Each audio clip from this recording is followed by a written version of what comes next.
سڵاو لە شاری هەڵمەت و قوربانیم سلێمانی پێشەنگی دەنگە ناڕازیەکان و پایتەختی ڕۆشنبیری هاتووم بۆ لای سەرکەوت شەمس ئەو گەنجەی لە سلێمانی بۆ بەغدا لە بەغدا بۆ ئەمریکا هەر خەریکی ململانەیە و بە لێدوان و نووسینە توند و زبرەکانی ناسراوە هەتا ئەوەی میدیاکانی پارتی بێڕەحمانە تەخوینیەکەن. بزانم ئەم پەرلەمانتارە بۆە ئەکات کێشەی چییە لەگەڵ هەرێمی کوردستان و حکوومەتی هەرێم و پارتی و بەتایبەت بنەماڵەی بارزانی لەسەر پرسی لامەرکەزی یاخود بە هەرێمکردنی سلێمانی هەڵوێستی چییە؟ بزانم ئەم پەرلەمانتارە کە نوێنەری هاوپەیمانی هیوایە لە دەرەوە لەگەڵ ئەمریکا و ئەوروپا چی وتووە و بەتەمای چین ئەمانە و چەندین پرسیاری تر لەگەڵ مابن پێچێ ئەمڕۆ ڕۆژی دادگایی بێ. کاکسەرکەوت سڵاو لێ بێم کاتۆ باش ڕاستەوخۆ ئەمەوێ بچمە ناو پرسیارەکانمەوە بەڕاستی چونکە پرسیارەکانم زۆرن و ویستیشمە هەموو وەڵامەکان وەرگرم. ئەمەوێ بزانم دەوترێ ئێوە خەریکی شەڕی لۆکاڵی هەر بەڕاست هەرێمی کوردستان پێدوان نییە هەڕەشەی گەورەتری لەسەر بێ ئێوە خەریکی چی؟ بەڵێ سپاس بۆ ئێوە کاک هێوار. تەوانەوە بەشێک لە میدیای پارتی و هەندێک نخبە ململانەی سیاسی یا ململانەی ئەوەی کە لە سلێمانیا چڕوەتەوە بە لۆکاڵی ئەزان لە ڕاستیە لە هەموو دنیاە بەشێک لە وڵاتانی کە ململانەی سیاسیە کە شارێک نمایندەی ململانەی سیاسیەکە ململانەی فکری ئەکا لەو شارە ئەو بۆ معنای لۆکاڵی بوونەوە نایە هێندەی بە معنای ئەوەیە کە چڕبوونەوەی عەقڵ و بیرکردنەوە و نخبە دەستەبژێری لەو شارە زیاترە لە بەراورد بە شارەکانی تر و پارێزگای سلێمانیش مێژووی دروستبوونەکەی بە مێژوویەکی شارستانی تر دروست بووە کەمتر لە کۆبوونەوەی کۆمەڵە خێڵ و گوند و ئەوانە دروست بووە ینی ئەوە بنەمای شاری سلێمانیە بۆیە ململانەیەکی زیندووە کە لە سلێمانیا هەیە لەگەڵەوەشە ئەو ململانەیە کە لە سلێمانیا هەیە لە سلێمانیا چاقی نەوەستەوە بەڵکو ئێمە ئێستا هاوپەیمانی هیوا لە بەغدا خەریکی ململانێکردنین لەگەڵ ڕکابەرەکانمانە لە پارتی و لە یەکێتی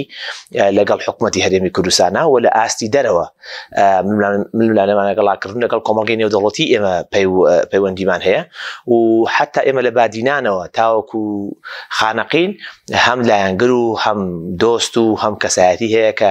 نزیکن لە ئێمەوە و ئێمە پشتگیریانەکەنەوە پشتگیری ئێمە کە بۆیە ئەسڵن فراوان ڕەنگە فراوانترین گروپ ئەو گروپەی ئێمە بێ کە دەنگ و ڕەنگی جیاواز و فرەڕەنگی تایە ئەوە سروشتی ترین گروپە کە بەبێ بەرژەوەندی مادی و بەبێ ترس و تۆقان خەڵکێک لێ کۆبۆتەوە بۆی ئەوە تاوان ڕێک بێچەوانەکەی ڕاستە. باش دواترە چمە سەر ئەوەی کە بزانم هاوپەیمانی هیوا بەتەمای چیە و پەیوەندەکانی لەگەڵ ئەمریکا و ئەوروپا چۆنە بەتایبەت لەوەی کە خۆت نوێنەری هاوپەیمانی هیوای لێ دەرەوە. بەس ئەمەوێ باسی ئۆپۆسیۆن بکەم هەر بەجددی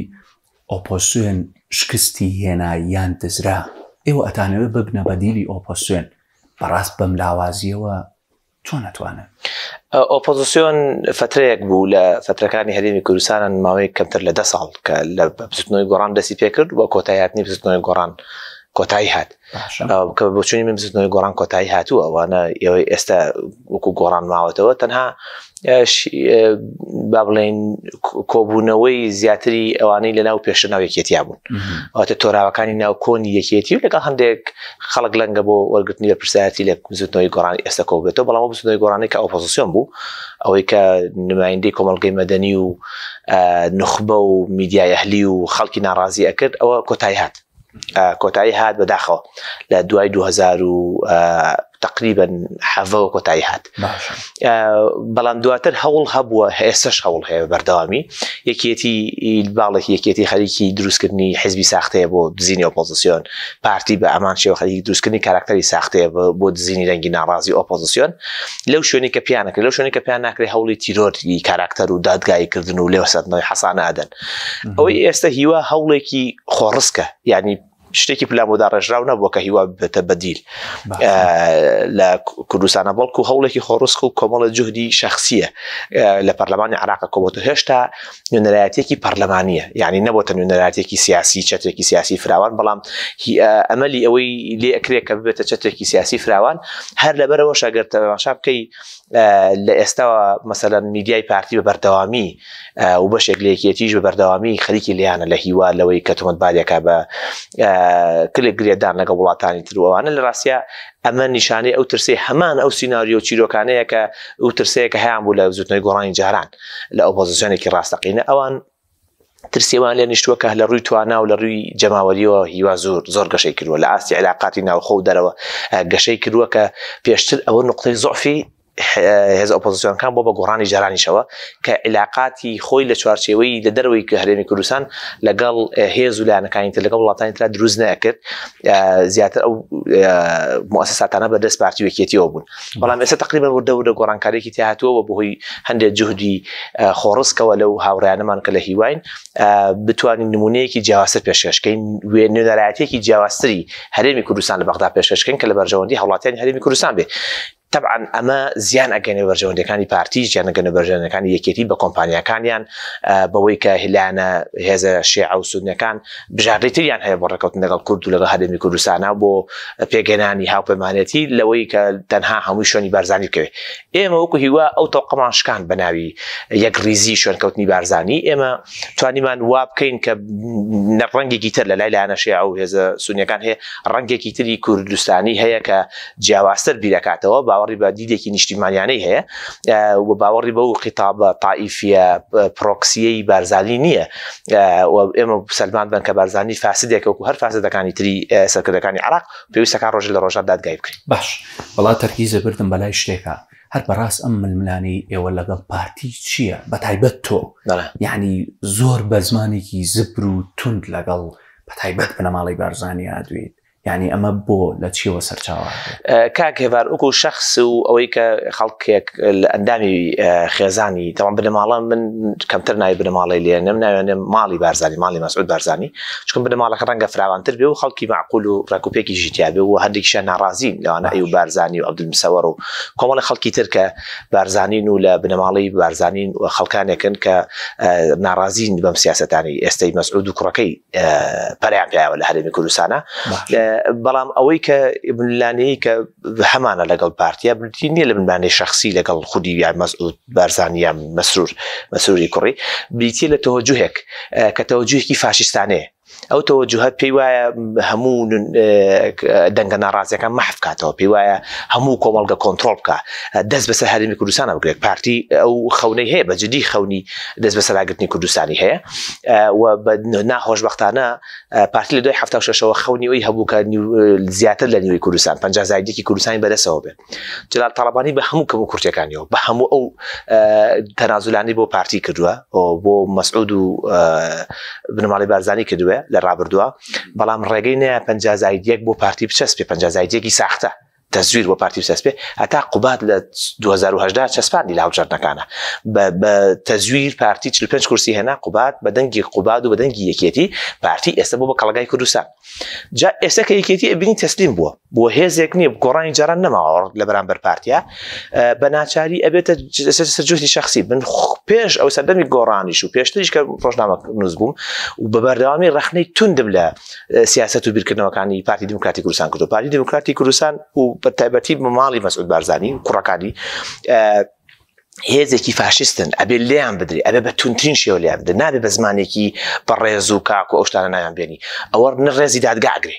نەڕێزی دەستور ئەگرێ نەڕێزی پێکەوە ژیان ئەگرێ نەڕێز و عادات و تەقالیدی کوردەواری ئەگرێ هیچ ڕێزێکی لەلا نییە من بۆ ڕێزی لێ بگرم بێڕێزە شتەمکارە دەنگی ناڕازی خەڵکی دەرەتانی بادینان و هەولێر چەندین ساڵە گیری خوارە بەدەستێەوە من تەنها شتێکە هەم بە ڕەخنێکی توندی لێگرم ئەو دەبابەی هێناوەتە سەرم کاکێڤار یعنی ئەو دەبابەی هێناوەتە سەر هەرێمی کوردستان دەبابەی تورکی و میتی هێناوە ئەبێ ئاسایی بێ بەڵام کە من ڕەخنە بگرم یعنی من ڕەخنەی توندی لێگرم نابێ ئاسایی بێ یعنی بەلامەوە سەیرە کە هەندێک جار میدیاکارەکانیش و هەندێک جار نخبە لەو تەوقە دەرناچن کە لە تەوقی بە گەورەکردنی ماڵی بارزانی ماڵی مەسعود بارزانی بێنە دەرەوە ئەبێ بشکێنرێن ئەبێ لێ بدرێن بەڵامە بەسمە لێرەوە بە ورتر مەعالەجێ بکەم باسی هەندێک کەسایەتیت کرد هەندێک کەس هەیە ڕەخنە لە بنەماڵەی بارزانی ئەگرن بەڕاستی و بە مەترسیداریشی ئەزانن بەڵام لەگەڵ ئەو شێوازە زمانی تۆشانین ینی ئەڵێن تۆ بە مەترسی ئەزانن بەڕاستی کە هەیمەنەی بەغدا بەسەر هەرێمە ئاسەپێنی یانی ئەمە لە چۆیە بۆچی وایە کاک سەرکەوت کاکێڤەر ئێمە تاکە وڵاتێک من حەزەکەم بۆ نوخبێش وەڵام بەوانش ئەو تاکە وڵاتێک لە دنیاە کە زمانی کوردی بە فەرمی لە عالەمان ئاسان دەبێ و کوردی هاوتای هاوڵاتی بوون بێت لە وڵاتەکەیە و اعترافی بە کیانێکی سیاسی کوردی کردی بێت کە نزیکە لە دەوڵەتەوە و لە ڕووی ئابووری و گەشتکردنەوە خۆی خاوەنی خۆیەتی خۆی خاوەنی بڕای خۆیەتی کوێ لە دنیای ئەو وڵاتە کوێ عێراق هیچ وڵاتێکی ترمان هەیە لە دنیاە ئەو مافەی بە کوردیا بێ یا کورتوانیوەتی ئەوە بەدەست بێنێت من بە هەموو هێزی خۆم دەست بەوە گرم بەڵام ئەوە بە دنیا بەوە ناکرێت من خەریکی سوکاریکردن بە عێراق خەریکی تەدمیرکردن و سوکردنی و دەستورە بم خەریکی نانەوەی ڕق و کینە بم لەگەڵ سونە و شیعە من ئەزانم فکریەن لەم بابەتە قۆڵ بوومەتەوە خەریکی خوێندنەوە و بیرکردنەوەی تازەم لەسەر سیاسەتی ئێستا عێراق تا ڕادێکی زۆر تائیفێت بەهێزە لە عێراقا گەندەڵی بەهێزە بەڵام بە تایبەتی لە ناو هێزە شیعەکانە شتێک نییە بە ناوی مەحفکردنەوەی کورد شتێک نییە بە ناوی لێسەرنەوە و سڕینەوەی کیانی کوردی هەیە پێیان وایە هەرێمی کوردستان غەدری لێ کردوون لە هەنیشتێنیشە ڕاستەکەن وایە لە هەنیشتێنیشە ئەوان کردویانە ئێمە ئەزمونێکی 15-16 ساڵیمان هەیە ینی بە ئەزمونێکی 15-16 ساڵی ئەوەی لە هەرێمی کوردستانە بەدەسهاتوو بەهۆی ئاشتی و پێکەوە ژیانەوە بۆ لەگەڵ عێراقا بەهۆی دەستوری عێراقەوە بوو بەهۆی کۆمەڵگەی نێودەوڵەتیەوە کە داوامان لێکە لەگەڵ عێراقا بین ئەمە باشترین نموزەجە لە مێژووی هەموو مێژووی کوردە ئەمەمان بەدەسهاتووە ئەمە ئێستەیە لە مێژووی 2700 ساڵ کە باسی دەوڵەتی کوردی و مادووانەکە کە من زۆر باوەڕ بەو خوراافیاتە نییە ئەمە باشترین نموزەجە ئەمە بۆ تێک بین یعنی ئەمە بۆ وا بکەین ئێمە خۆمان بە دوژمن لە قەڵەمدەن لە بەغدا بۆ وا بکەین شەرعێت بین بەوەی کە ئەوان بماخنکیان هەناسەمان لێ ببڕن مەتاڕەکانمان دابخەن موچەمان ببڕن بوجەمان بڕن بەچی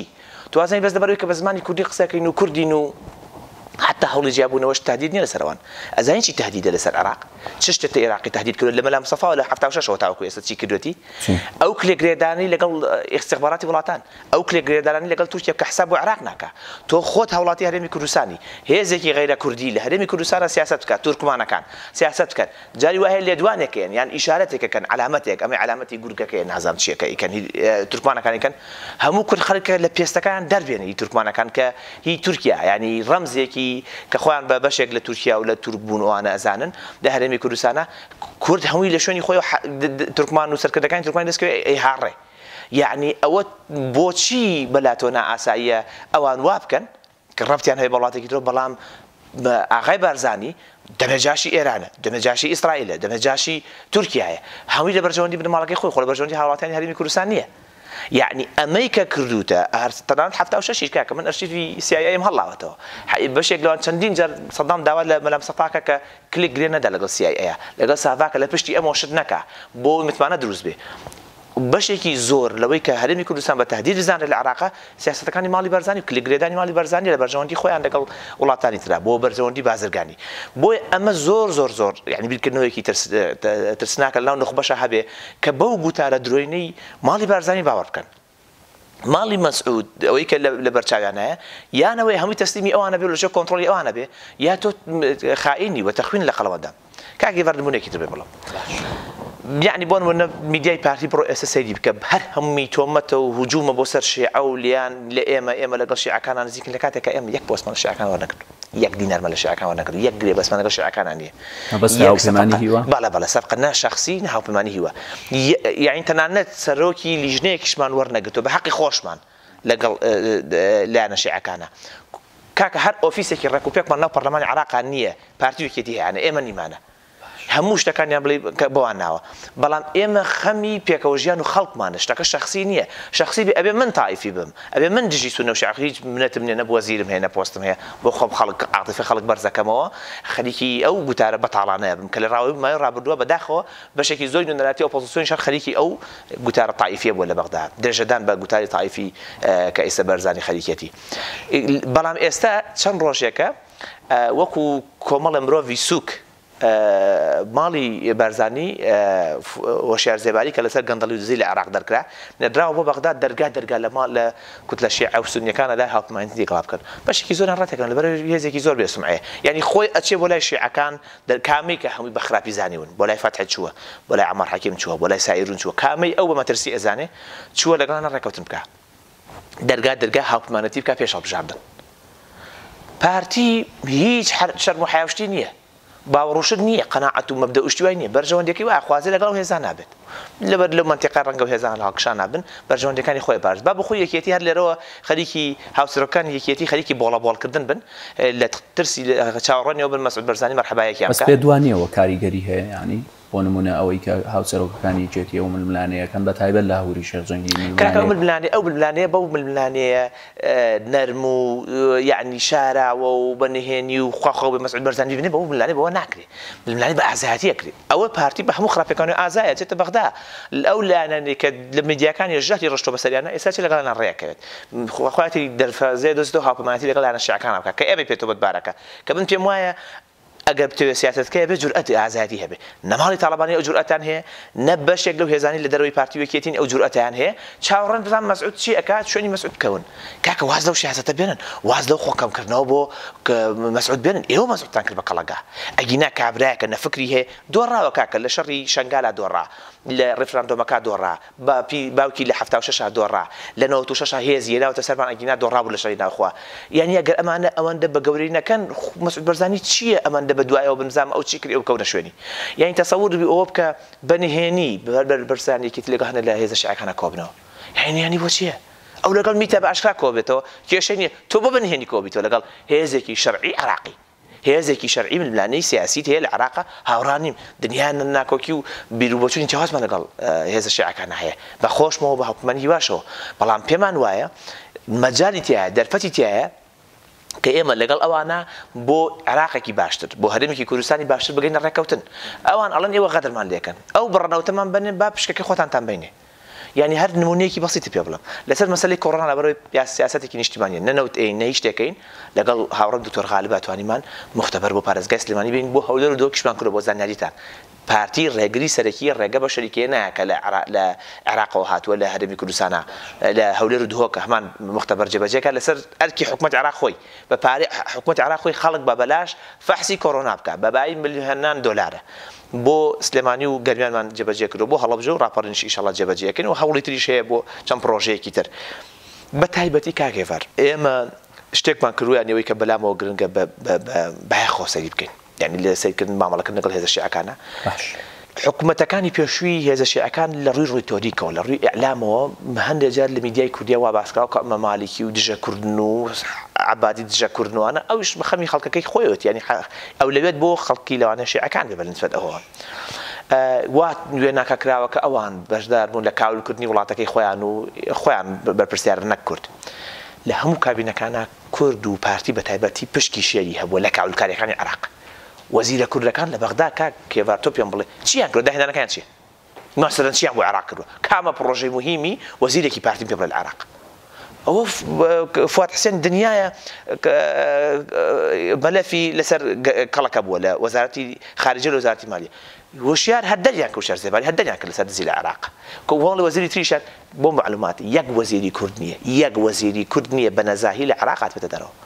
هەمووی بە سەفقاتی سیاسی بەدەنگی لێکراوە دادگای نەکراون لەسەر مەسەلەی حساسیەتی کوردیش ڕوز نەبێت دادگایان نەکردون ئەگینا وشار زێباری بسە لەسەر نابێت ئێستا لەسەر ئەو گەندەڵیان لەسەر نابێت ئێستا مەلەفەکانی لە نەزا هەیە لەسەر حساسیەتی قەومی دروست نەبێت ئەو مەلەفەیان دەست لێ هەڵگرتووە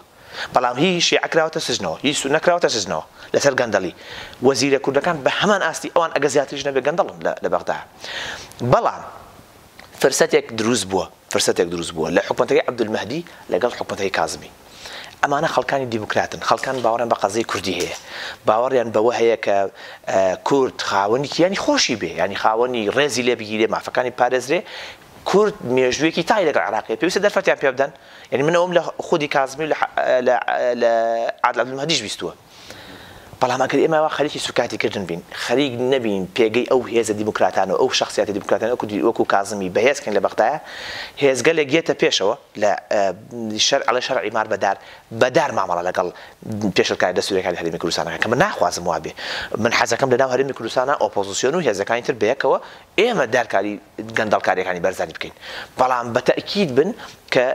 بەرزانی و هەرێمی کوردستان بەردەوام بە لە سوکاریکردن بە عێراق هەژدیهایە گێتە پێشەوە کە شەرعی مار بەدارەکە لەگەڵ یارە من شتێکم خوێندنەوە لە قسەکانی توایە بەڕاستی مەبەستمە بزانم یعنی ئەم شاندانەی پارتی یەکێتیش پارتی بەتایبەت کاچێتە بەغدا بۆ مەوزوعی پشک و بودجەی خەڵک نییە بۆ ڕێکەوتن و هاوپەیمانێتی خۆی چکە لە قسەکانی توایەوا دەرکەوت بەڕاست کاک هێوار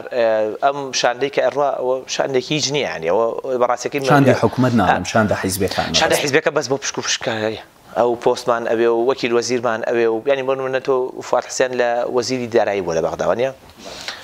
باشە فواد حسێن لە وەزیری دارایی بۆ بۆچی پارەی جوتیارایی نەنارد چەند ساڵ دیاسایی بووە و بە یاسا بینێرێ بۆ نەینارد ینی بۆ نەینارد من تأكيدم أجر فشاري لعبد المهدي بكرة دوجا في وتعمل له وزارة الدوام ناكم حتى بعد جوتيران من نري أوانم بالتأكيد عبد المهدي أستاذ الشيخ بس بۆ خۆی وەش پرسیار بوو بۆ من ینی بەڕاستی ئێوە وەکو هاوپەیمانی هیوا ئەڵێن ئێمە پارێ بەڵگەمان هەیە کاکێڤارێن بەڵگەمان هەیە یعنی مامۆستا بەشیر بەڕاستی پیاوێکی ئاینیە عیبە ئەو قسە ناڕاستانەیەکە یعنی بۆ شکۆی خۆی عیبە پارتی بە زەوەندەش رازیمە بە پارتی بەکاری بێنێ بە ئارەزوو قسەی نادروست پێ بکەن هەندێک لە پەرلەمانتارەکان من بۆ ڕێزی خۆی نامەوێت هەندێک لەگەڵ بەکار بێنم یعنی هەندێک پەرلەمانتاری تریشیان دیارەوانە هیچەوە کادری پاراستن بەڵام بۆ دکتۆر بەشیر یعنی عیبە تۆ ئەزانی کە ڕاز ناکەی ئەم قسەی کەیەکەی ڕاز نییە هاوپەیمانی هیوا سەرۆکۆماریش هاوکاری کردوون لەگەڵ ئەم لەسەر ئەم کەیسە بوو ئێمە ئەومە ئۆپۆزیسیۆنین ئێمە هۆکار نین بۆ گەندەڵی ئەو گەنم وەرگرتنی لە هەولێر کە گەندەڵی تیاکرا و عەبادی کاتی خۆی ڕایگرتووە بابەتەکە ئەوان دروستیان کردووە کێتی پارتی دروستیان کردووە ئێمە چەندین جار وەفدی ئێمە کە چۆتە لای کازمی لای وەزیری بازرگانی پیان وتون ئەم بابەتە تەنها بابەتێکی دارایی نییە بابەتی زوڵمێکە خەڵک وای بینێ کە بەغدا هێشتا هەر زوڵم لە کوردەکە ئەم جۆرەشتانە حساسە ڕەنگە بۆ سەماوە ئاسان بێ بۆ بەسڕە ئاسایی بێ بابەتێکی گەندەڵی بێ بۆ ئێمە بابەتێکی قەومیشە سەی ئەم بابەتانە خەڵکی ئاساییە تۆ کۆمپانیای کار پارەی لاتەر یەکسەر ئیەنێ لە بەرەوەی فواد حسێن لەوە بۆ یەکسەر پارەی کۆمپانیای کاری دەبر کردووە کۆمپانیای کار و قەیوانوانێکە لای عێراق و دەبری کردووە بەڵام هیچ جوتیارانی دەبر نەکردووە هەر مهم نەبوو بەلایەنەوە پێم بڵێ پارتی وەکێتی یەک پارە زەریان گرتوێ بۆ کەسێکی دادگایی و وەرگرتنەوەی مافی هاوڵاتیانی کەرکووک کە لەسەر مادەی 140 گەڕاونەتەوە یا تەرحیل کراون و تعریب کراون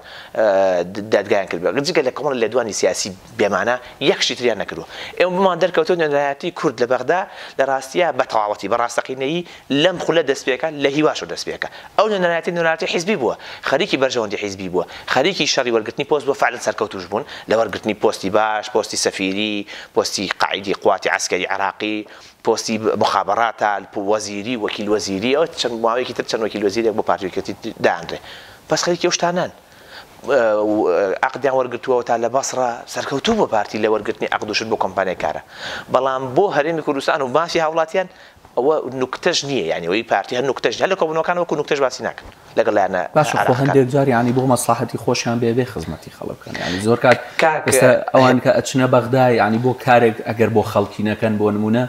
یعنی دوجار کاریگەری لەسەر دەنگەکانیان ناوان بە تەزویر و چەک و بەپارە و شتانەکەن کاریگەری لەسەر دەنگی نابێ ئەو پێی وایە ئەوە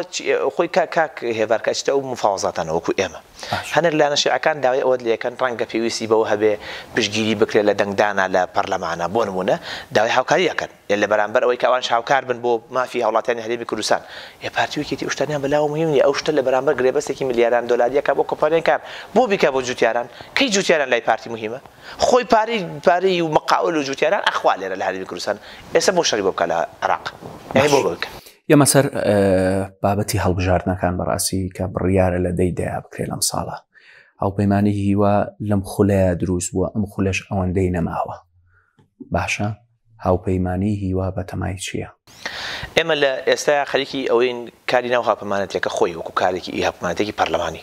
یعنی هاوپەیمانەتێکی پەرلەمانی ئەو 15 کەسەکە لە پەرلەمانان ڕێکی خینەوە نظام داخلی ئەوانەوە چەند ڕۆژی داهاتوە تەسەوڕەکەم هۆشتاو بێ بۆی ئامادە بین بۆ هاوپەیمانی سیاسی لەگەڵ هێز و گروپ و کەسایەتەکانی ترە بەڵام ئێمە باوەڕێکمان بەوە هەیە کە ئەو شێوازە تەقلیدیە کردنەی حیزبایەتی مەقڕ و سەرۆک و کۆنگرە و ئەو جۆرە شتانە ئەزمونێکی خراپە بوو لە هەرێمی کوردستانە بەڵکو اعتیماد ئەم سیستەمە تازی هەڵبژاردنیش بە اعتیمادی کاتە سەر کۆمەڵگەی مەدەنی بەهێز بوونی علاقات لەگەڵ خەڵک و کەسایەتی ناوچەکانە ئەوانە کاریگەرترە بن لەوەی کە لە مەقەڕێکی حیزبی و لە بینایەکەوە دابنیشیت خەریکی ئەمرکردن بەڵکو و سەرکردایەتی دەستە جەمعی باوەڕمان بەوە هەیە بەو شێوازە بۆ مۆدیالە ئەتوانێت سەرکەوتوو بێ بۆیە لە ئێستا خەریکی گفتوگۆکردنی ئەوەین و گفتوگۆش دەستی پێکرد لەگەڵ لە بادینان دەستی پێکردو تاوەکو خانەقین لەگەڵ کەسایەتی و گروپی جیاوازە تا چۆن توانین پێکەوە کار بکەین بەڵام ئەوە هێشتا قابلی گفتوگۆیە و نەگەشتن ئەنجامی کۆتایی خۆت بەتەمایکی ئەویش کەوتە سەر هیوا هاوپەیمانی هیوا بگاتە سەر ئەنجامێک ئێمە وەکو پێکەوە وەکو هیوا بە یەک پاکێج بڕیار لەوە دێن بابەتەکەش تەنها شتی شخصی نییە چۆن وا بکەین ئۆپۆزیسیۆن و بەرەی ئۆپۆزیسیۆن و بەرەی دژە ستەمکاری لە هەرێمی کوردستان ستەمکاری بارزانی بەهێز بکەین لە بەغدا ئەوە استراتیژی ئێمە بێ ئیتر سەرکەوشە سەدینی تیابەتیانە مهم نییە خوێندنەوەتان چییە بۆ ئەنجامی هەڵبژاردنەکان ئایا ئەو هێزانە کامانن لە عێراق دەتوانن حکوومەت پێک بێنن خۆی ناخۆشبەختانە لە عێراق بەعام بە کورد و سونە و شیعە ئەو هێشتا هێزە دیموکراتخوازەکان کەسایەتینە هێزی دیموکراتخواز زۆری نەنین مەسەرەن ئێمە بە ئۆپۆزیسیۆنەوە لە هەرێمی کوردستانە هێشتا زۆری نەنین یانی دەنگا و دەنگە لیبرالانە هێشتا زۆری نەنین دەنگی گەندەڵ و ستەمکاری بارزانی و با بڵێن بەشێک لە یەکێتیش هێشتا زۆری نەنیانی لەناو شیعەکانیشە مەسەلەن باڵی ئێرانی و مالیکی و فەتح و ئەوانە کە هێز گەلێکن ڕفتن بە ئێرانە و میلیشیا و چەکدار و ئەوانیان هەیە باڵێکی تر بریتێ لە باڵی سەدرەکان سەدر تا ڕادەیەک گروپێک کە نزیک بێت مەجاری تیا بێ بۆ کرانەوە بۆ گەنج بۆ مەسەلی مافی ژنان بۆ پێکاتەکان بریتێ لە ئەوەی ئەمار حەکیم لە ڕووی فکریەوە بەڵام ئەوەی کە بەهێزە باڵی فەتحەکە لەگەڵ باڵی سایرون ینی لەو دوانەیەکیان یان بەڕکابەری هەردوولایەن بەیەگرتو یا یەکێکیان ئەبێتە پێگەێنەری حکوومەتی داهاتوو یعنی هەر ئەو دوانەمان هەیە دوو بژاردەیەکی ترمان نییە لیبراڵەکان و سەربەخۆوەکان و یان ئەوانەی کە خەڵکانێکی تا ڕادەیەک باوەڕێن بە پێکەوە ژیان و بە دەستور هەیە کەمینێن زۆر بەهێز نیم لە ناو سونەکانیشە بەداخۆ بازرگان و سیاسی ساختەچیەکان زۆرینە یان تائیفیەکان یعنی بە هەردوو باڵەکە ینی بژاردەیەکی تر نییە بڵێ پشتگیری ئەویان بکەن ئەو کەمە بەعام هەوە لە 2023 تازە دروست نەبووە بەڵام حەزەکەمەوە بگرنگە ئەو وەهمە لای هەندێک لە سیاسی و لەوانەیە هەندێک بەشی دەنگی ئۆپۆزیسیۆنیش دروست بووە کە وەهمێک دروستەکەن و شیعەکان سەدری یان مەسەلەن شیعەکان و حەج دەسەگرێ بەسەر حکوومەت لەمە خراپتر نادات ئەو کۆمە دەرەچێت لە عێراق هیچ تائیفێک ناتوانێت بتەنێت حکومی عێراق هیچ تائیفێک بتەنیا ناتوانێت بە پێی دەستور نەبە پێی ئەمری واقعیش ناتوانێت بیکە چەندە خەڵک ترسی لە با بڵێن شیعەیەکی نالیبرال هەبێ ئەبێ بە ئەمان شێوە ترس لە نالیبرالێکی کوردیش هەبێ فەرقێک نییە لە نێوان زاڵمێکی عەرەبی یا شیعی یا سونی لەگەڵ زاڵمێکی کوردی هیچ فەرقی نییە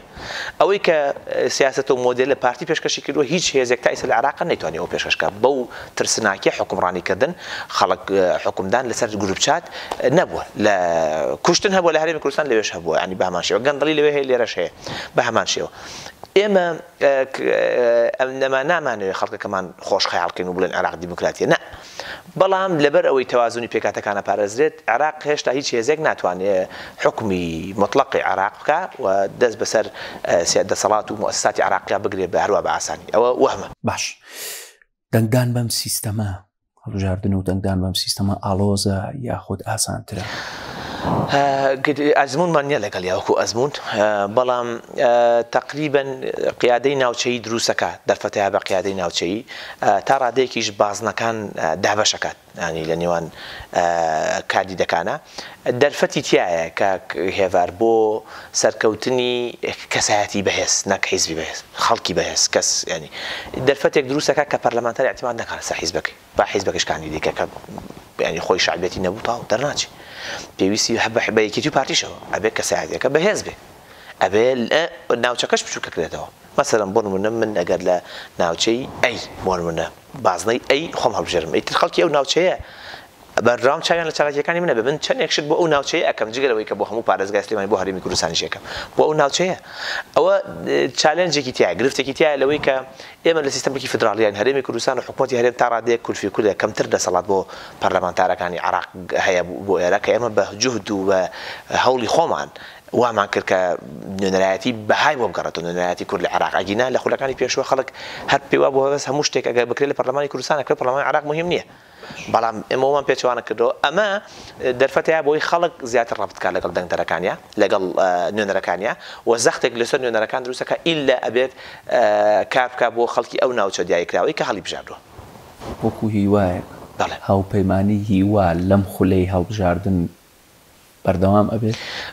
وەڵا هەوڵ هەیە کاکێڤەر زۆر کەس دەوترێت ینی هاوپەیمانی هیوا بەس شتێکی کاتیە و ئێستا تا ئێستا پرۆسەیەکە تەنها بۆ پەرلەمانی عێراقە یعنی تا ئێستا بەڵام ئەوە بێ بڕیاری دەستە جەمعی لێ بدرێت لەگەڵ گفتوگویان کە بکرێتە چەترێکی فراوانتر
ئێمە سەر بابەتی موچە و پرسی دارایی زانم ئێوە چیتان کرد و هەوڵەکانتان گەیشتە چی چکە بەڕاستیەوە بابەتێکە ڕاستە و خۆ پەیوەندی بە ژیانی هاوڵاتیانەوە ڕاست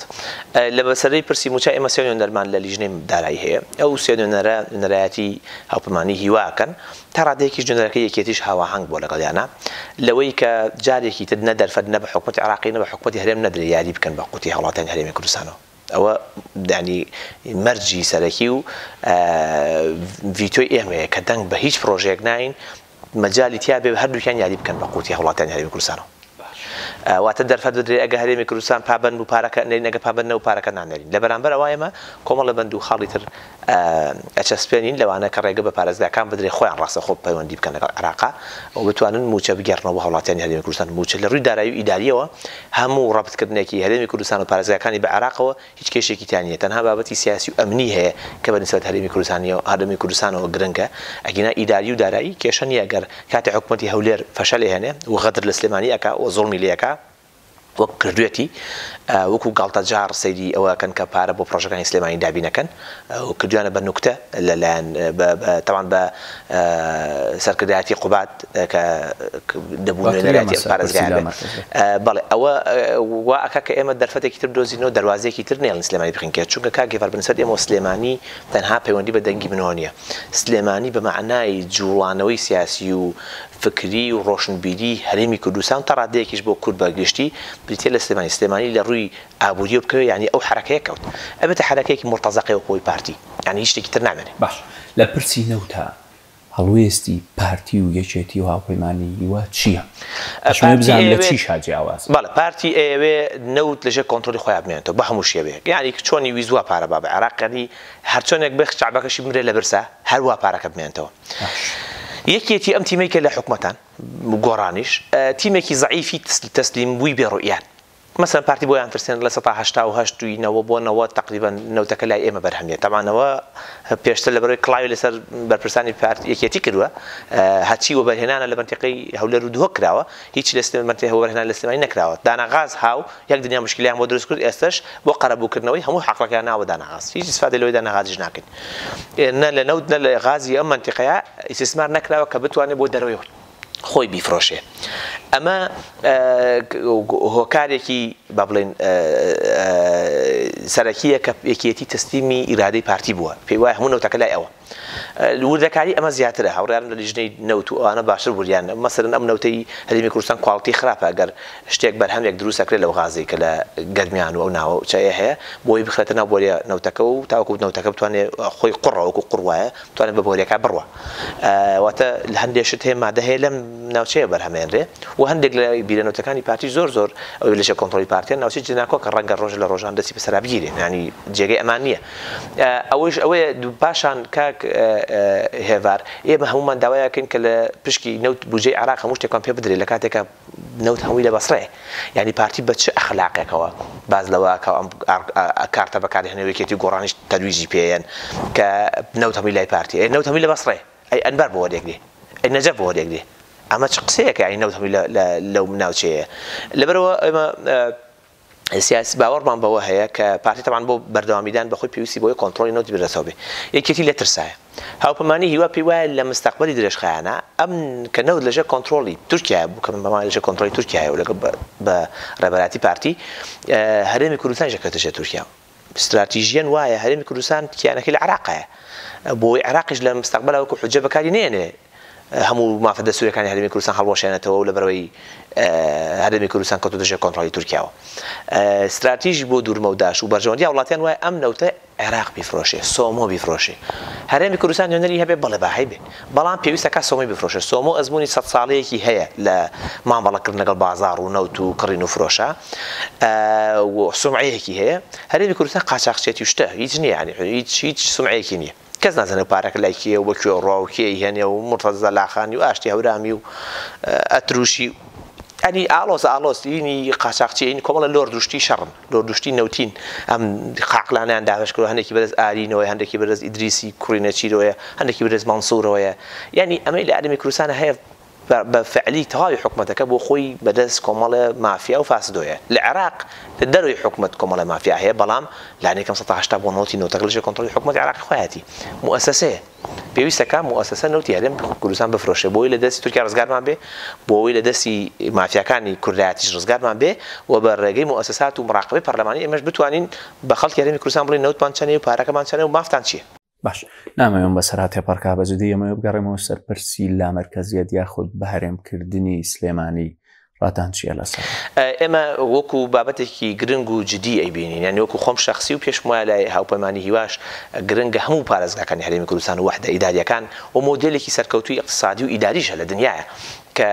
خۆیان کاروباری بودجێ خۆیان بەڕێوەبن ینی پێویستەکە هەموو قایم قامێت و ناحیە و قەزایەک و پارێزگایەک خۆی بودجێ خۆی هەبێ ساڵانە نەک کابرایەکی نەخوێندەواری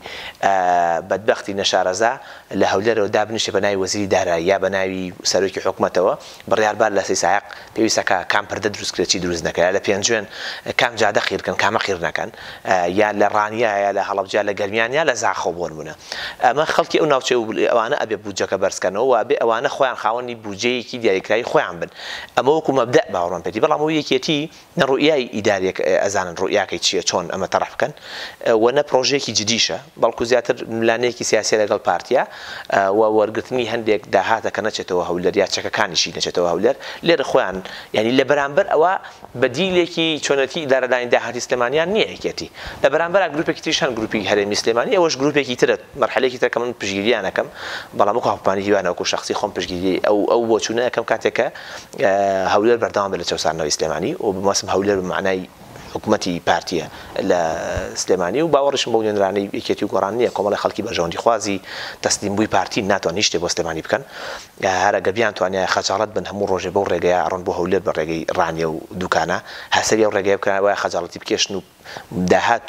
بوجە بۆ ئەو ڕێگەیە دابینکەن یا ئەوەی گەرمانتارەکانی بەس نوێنەرەکانیان لە حکوومەت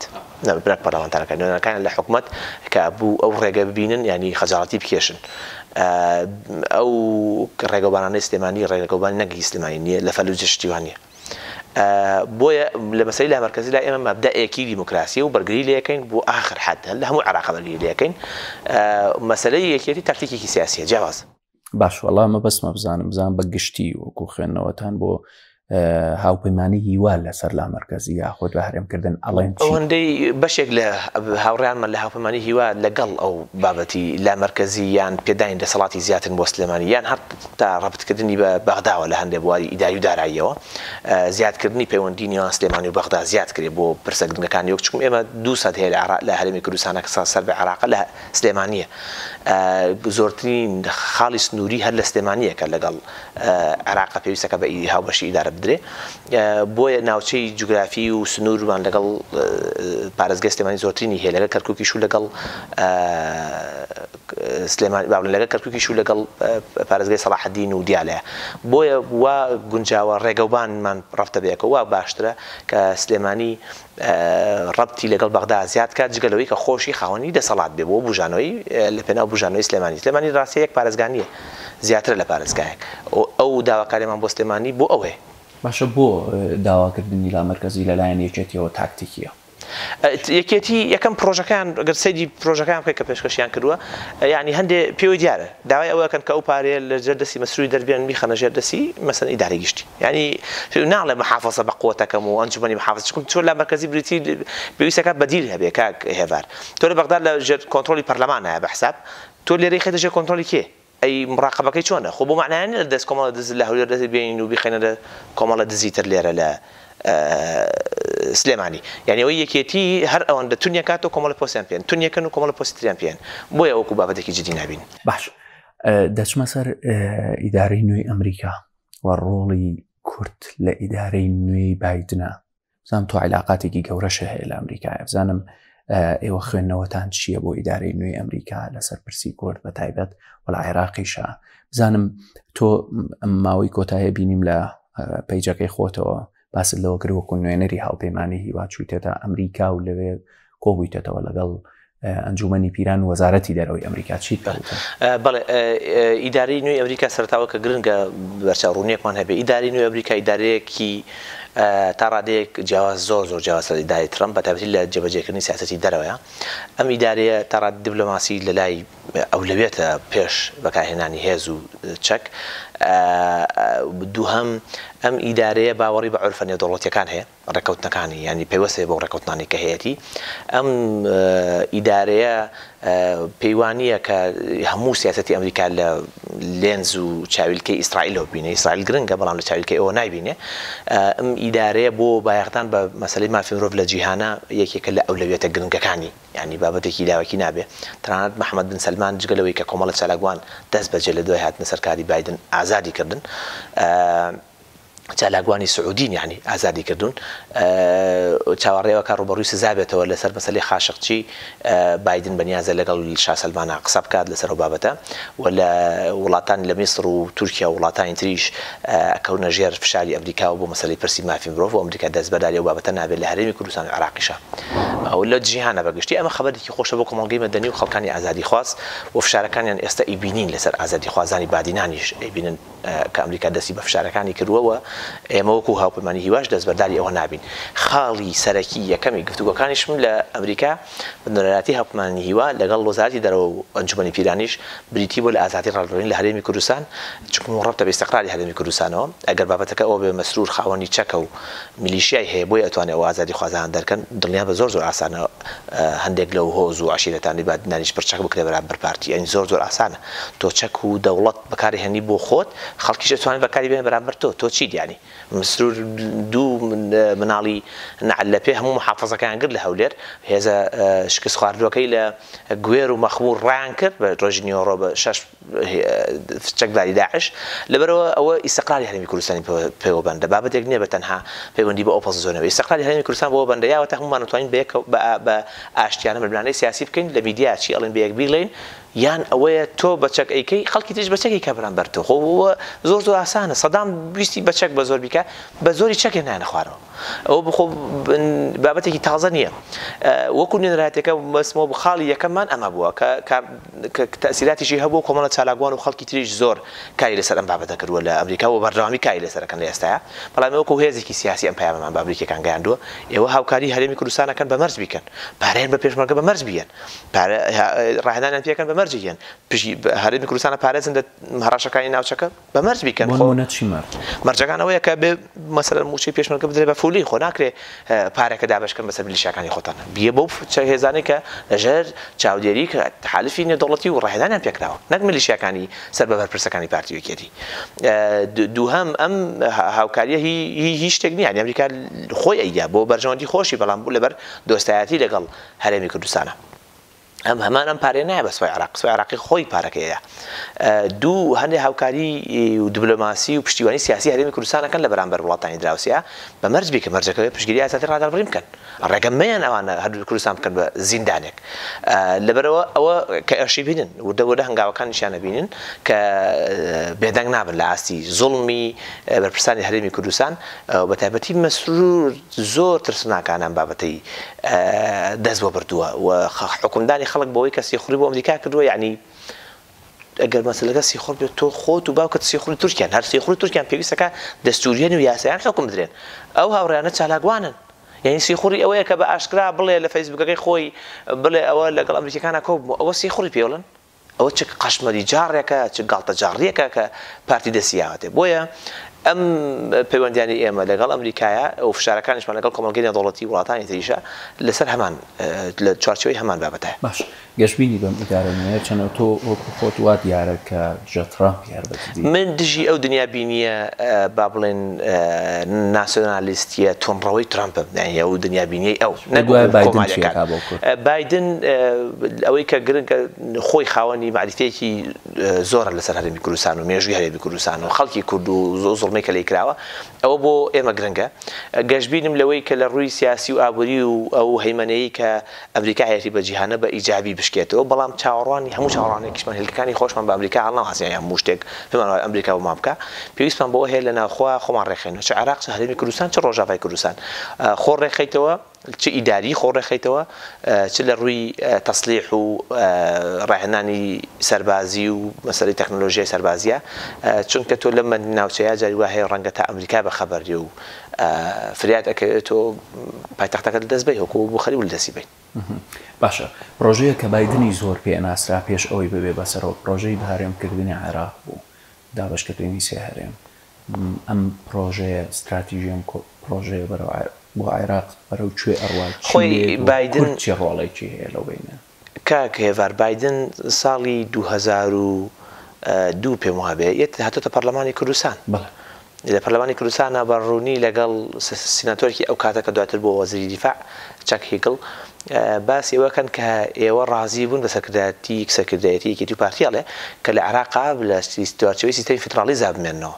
ئەو پلانەکەی خۆی جێبەجێ کرد عێراق بە فیدرالیزم ئێستا لەبەر شڵۆقی وەزعی عێراق ئەگەنا ئەنبارەوێ بێتە هەرێم بەسڕەوێ بێتە هەرێم کەربەلا نەجەفیانە بنە هەرێمێکی جیاواز ئیتیماماتی خۆیانیان هەیە یعنی ئەو مەسەلەی هەرێمە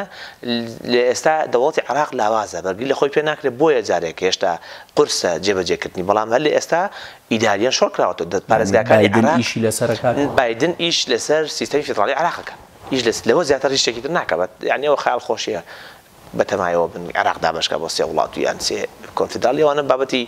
یعنی زیاتر وەهمی لە لۆبیستە ساختەکانی پارتی خەریکیە و جۆرە قسانن لە ئەمریکا بەڵام ئیدارەکە بەرگری لە سیستەمی فیدرالیەکە لە عێراق باش یەمە سەر بابەتی تورکیا و پەکەکە بە تایبەت چکۆی ئێستش تورکیا هەر بەردەوامە لە بۆردومانەکانی لە هەرێمی کوردستان شەڕی گارە ئەوەندە نابێ کۆتایی هاتووە لەو کۆتایانەیە بەیاننامەکەی ئێوە بینی 4 کەستان لەسەر ئەو بابەتە قسەتان کردبوو هاوپەیمانی هیوا کۆکنیە لەو بینەیە ئەوە چۆن بوو؟ واللهی کاک هێوار بابەتەکە ئەوەیە ئێمە هاوپەیمانی هیوامان دروست کردووە بۆ ئەوە نییە یەک ڕەنگیکەین ینی بۆ ئەوە نییە لە هەموو شتێکە ڕەمان جیاواز ئێمە لەسەر سێ شت ڕێکەوتون ڕەمان یەک بێت باش ڕەمان لەسەر ئازادی ڕادەبرن یەکە یەکیش بووە و ئەش بینین ئێستا ڕەمان لەسەر مەسەلەی پرسی موچە و بووجە پێمان وایە کابێ ڕێکەوتن لە عێراق بکرێت تاکە ڕێگە هەر ئەوێ ڕێکەوتن لە عێراق بکرێت تا ئێستا ڕێگەمان وایە هەندێکمان بە شێوازێکی جیاوازتر ئەگەر نەکرا سلێمانی ڕاستەخۆ بەغاو بێت هەندێکی تر ڕەنگە پشتگیری نەکا بابەتێکی تر کە بەلای ئێمە گرنگە نەزاهەتی هەڵبژاردنە لەسەر ئەم سێ شتە ڕێکەوتوین ئەوکو هاوپەیمانێتێکە بۆ چوونی جیاوازی تایە هەندێک لەسەر تورکیا مەسەلەن لەوانەیە جیاوازتر سەیری شەڕی بینی لەسەر هەموو شتێک کۆکنی نەخێر لەسەر هەموو شتێک کۆکنین خۆ عادەتیش لە ڕاستیە تەنها حیزبی شمولی و حیزب فاشیانە باوەڕیان بۆیە کابێ هەموو یەک ڕەنگ بێ بەڵام لەسەر هەموو شتێک ئەو سێ خاڵی سەرەکی کۆکە بۆیە ئەیبینیت کۆکەسی بچوک بچوک دروستەکەن گروپی بچوک بچوک بن و دکتۆر خالد بێکەوە لەگەڵ مامۆستا ئەحمەدا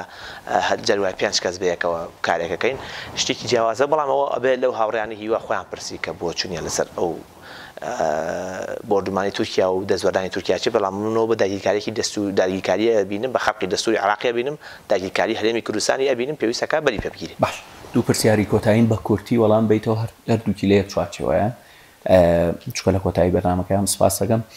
پێم بڵێ پەیوەندی تورکیا و پارتی چۆن ئەبینیت و پێ دوایە تورکیا چۆن ئەبێ مامەڵەی لەگەڵا بکرێ و دراوسەیەکی عێراق تورکیا بۆی نییە لەگەڵ حیزبێکی سیاسیە پەیوەندی دروستکە بۆی هەیە لەگەڵ دەوڵەتە پەیوەندی دروستکە ئەوەی پارتیەکە مرتەزەقەیە بە تێگیراوی تورکیایە کاری بۆکە بۆ دژی پەکەکە و ئەمە لە ڕاستیە ئەگەر ئەوەی کەیسە پارتیەکە بەرامبەر بە تورکیا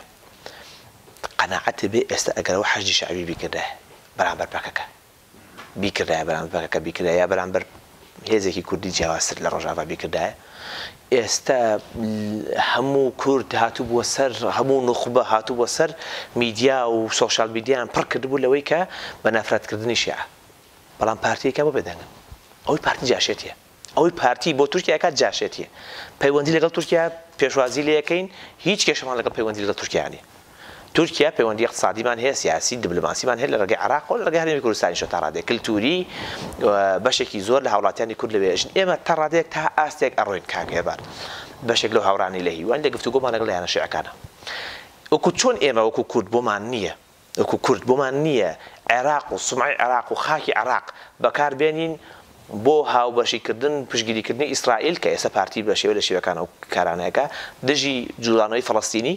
لەبەرەوەی عەرەبن و موسڵمان و هاوڵاتیانی عێراقی با بڵێن بەشە عەرەبیەکەی بەلانی کەمەوە بەشێک لە خۆیانیان زانن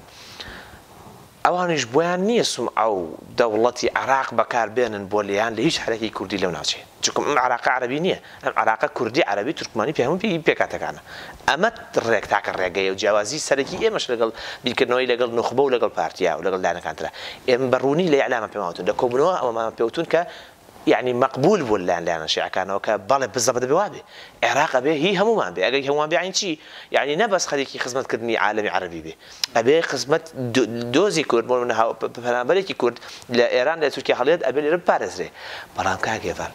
ناخۆشبەختانە ئێستا ئەو عێراقی عەرەبی نییە کە دژی جوڵانەوەی کوردی لە ئێران و جوڵانەوەی کوردی لە تورکیا و لە سووریا هەنگاوانێ ئەوە کورتخۆیەتی ئەوە پارتی بەشێکیش لە یەکێتی هەندێک جار بەتایبەتی پارتیە دژی جوڵانەوەی کوردی لە سووریا دژی جوڵانەوەی کوردی لە ئێران دژی جوڵانەوەی کوردی لە تورکیا خەریکی هاوکاریکردنی ئێران و تورکیایە لە بەرامبەر وەرگرتنی هەندێک پۆستە ئەوە عێراقی عەرەبی نییە ئەوە خودی هەرێمی کوردستان و پارتی دیموکراتی کوردستانە خەریکی ئەمێ ئەو بۆ ئەوەی بەرچاوی خەڵک ڕوون بێ وازەح بێ يعني ئەمە ڕەنگە 20 ساڵ 30 ساڵەوە پێش ماوتایە هێزێکی کوردی حکومەتی هەرێم مەسەڵەن هاوکاری تورکیاکە لە بەرامبەر بۆ جوڵانەوەیکی کوردی جیاوازتر لە تورکیا وانە خەڵک وەکو گاڵتەوشت سەیری بکرد وەکو تۆمەت سەیری بکردایە بەس ئێستا بە فعلی مخابەڕاتی پارتی لەگەڵ تورکیا دژی جوڵانەوەی کوردی جوڵەکانی پەکەکە و لایەنگەکانیان و هاوفکرەکانیان لە ڕۆژئاوا و لە هەرێمی کوردستانیشا بەکارهێنرێ من دژی ئەوەم کە خاکی هەرێمی کوردستان عێراق بەکاربێنن دژی تورکیا بەڵام پەنابەری سیاسیمان هەیە پەنابەری سیاسی ئەوەی مەخلوق پەنابەری سیاسین پێویستەکە ڕێزیان لێ بگیرێ لێرن ئەوانەی ڕۆژهەڵات پەنابەری سیاسین پێویستەکە ڕێزیان لێ بگیرێ هەموو مافێکیان پێ بدرێ هەموو ڕێزیکان بگیرێ پارتی بەکاریان هێنێوانەی سووریا بۆ دەنگدان بۆ مرتەزەقەیکردن هێزی ڕۆژ مرتەزەقەیەکە بەرز پارتی بەرز تورکیاوە یعنی ئەمە عێراق نەیکردووە کاکە ئێران نەیکردووە کاکێڤار ئێران شتی وای دروست نەکردووە لەناو ئێران خۆیان کوردژی کورد بەکاربێنێ یعنی تورکیا لە تورکیا ئەو جاشەکان نەمان ئەوەی کە دروست کرابوون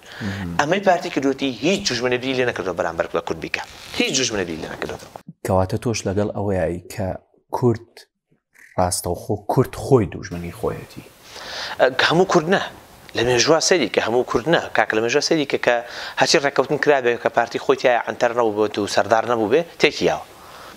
ڕێکەوتنی شەستەکان بینی باڵی مەکتەب سیاسی لەگەڵ حکوومەتی عێراقیە چ جیاوازێکی هەبوو لەگەڵ ڕێکەوتنی 11 هیچ ئەسڵ زۆر باشتریش بوو لە بۆری خەدەماتە زۆر باشتر بوو هەرێمی کوردستان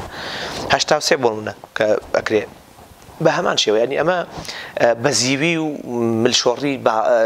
هێزەکانی ترە بەرامبەر بە پارتی لە ڕۆژهەڵاتی کوردستان ئیدارەیەک کۆی ئێرە دروست ئەبێ و کۆی ڕۆژئاوا دروست ئەبێ ئیمام خۆمەینی و ئێران بۆیان تێک نادرێت پارتی بۆیان تێکەیە پارتی ڕێبەرایەتیانەکە دژی کۆمەڵ و دیموکرات پارتی کردوتی یعنی پەکەکە فریاکە لە ڕۆژئاوا ئەگینا هێزی ڕۆژ بۆ دروستکرا بۆ ئەو ناوچەیە کۆنتڕۆڵ کرد و تەسلیم تورکیا بکرێ هیچ هێزە نەبووە لە مێژووی کووردا هێندەی پارتی دیموکراتی کوردستان زەربەی لە حرەکەی کوردی و لە خەڵکی کوردی لە کورد و لە سەر جەمپارچەکانە یابێ نەبووە لە مێژووە سپاس بۆ سەرکەوت شەمسەدین ئەندامی پەرلەمانی عێراق ئەندامی هاوپەیمانی هیوا سپاس بۆ ئەو کاتێک کە پێت بەخشی زۆر سپاس بە ئێوەش خێر بێن